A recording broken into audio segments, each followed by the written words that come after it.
Le sous-développement désigne la situation d'un pays qui accuse un retard sur les plans économiques, social et culturel. Il ne s'agit pas simplement d'une étape vers le développement, mais d'un état marqué par des difficultés structurelles profondes. Ce concept met en lumière les écarts importants entre différentes régions du monde, notamment en matière de niveau de vie et d'accès aux ressources essentielles. Pour parler du sous-développement, plusieurs termes sont utilisés. On oppose souvent les pays riches aux pays pauvres, ou encore le Nord au Sud. L'expression « tiers-monde » est également courante, tout comme la distinction entre pays industrialisés et non industrialisés.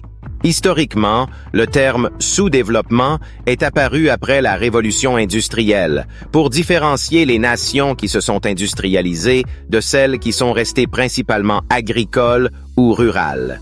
Plusieurs critères permettent d'identifier le sous-développement.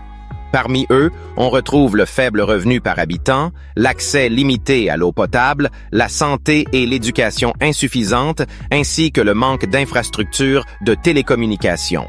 L'indice de développement humain, ou IDH, est souvent utilisé pour mesurer ces différents aspects et comparer les pays entre eux. Les causes du sous-développement sont multiples. Parmi les facteurs internes, on compte la religion, la culture, le climat, la corruption, la mauvaise gestion des capitaux et le faible investissement dans le capital humain. À cela s'ajoutent des causes externes telles que le colonialisme, le néocolonialisme, la dépendance financière, politique et technologique, ainsi que la domination des marchés mondiaux.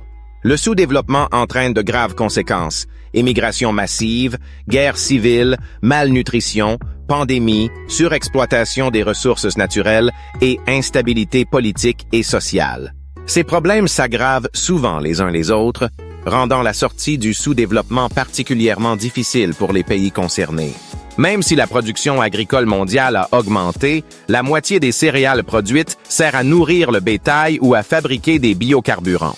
Le véritable problème n'est donc pas la production alimentaire, mais la pauvreté, qui empêche une grande partie de la population mondiale d'accéder à une alimentation suffisante et équilibrée.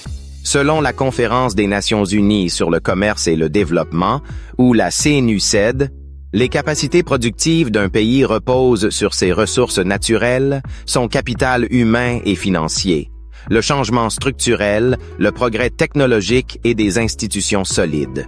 Les pays les moins avancés, ou PMA, souffrent d'une faible productivité, d'un manque d'industries diversifiées, d'une dépendance à l'exportation de matières premières et d'un faible niveau de recherche et d'innovation.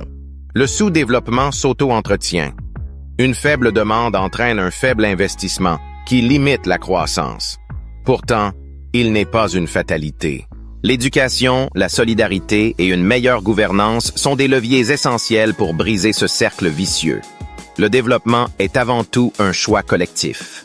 Cette vidéo a été créée par l'Institut Public Health for All.